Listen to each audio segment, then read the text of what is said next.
അതിക്രൂര പീഡനമാണ് സ്വന്തം പിതാവിൽ നിന്നും രണ്ടാനമ്മയിൽ നിന്നും ആ 9 വയസ്സുകാരി നേരിട്ടത്.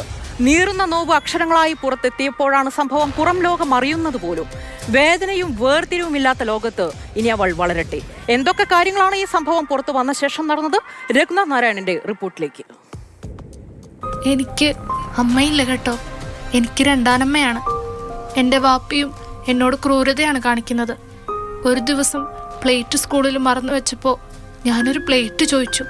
അപ്പോൾ എൻ്റെ കരണത്തടിച്ചു. കുഞ്ഞു മനസ്സു നിറയെ സങ്കടക്കടലാണ്. പക്ഷേ അതിന് കാരണക്കാരനായ അച്ഛനോടുള്ള സ്നേഹം മനസ്സിൽ അലയടിക്കുകയാണ്.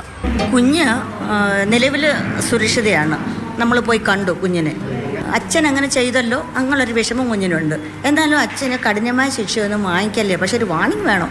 അതാണ് അവൾ പറയുന്നത്.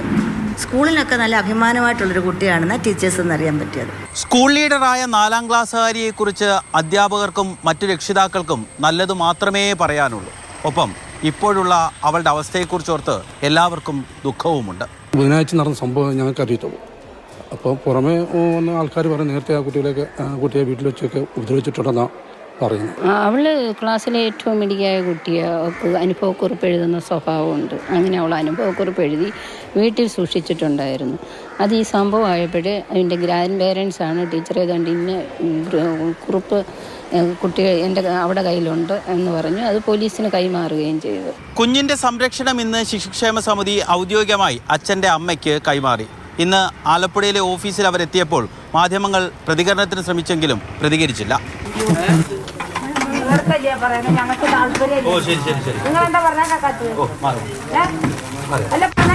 ഞങ്ങളുടെ ഇഷ്ടത്തിന് ഞങ്ങളുടെ കാര്യം ചെയ്യുന്ന നിങ്ങളെ ആവശ്യമില്ല.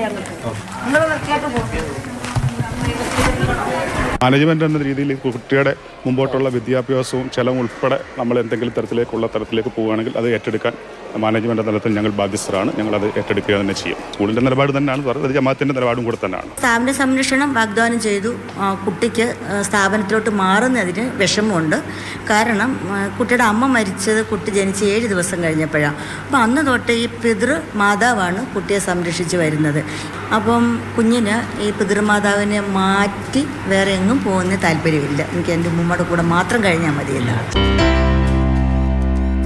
ബോണിയം വർഗീസിനൊപ്പം രഘുനാഥ് നാരായണൻ, മാതൃഭൂമി ന്യൂസ്, ആലപ്പുഴ.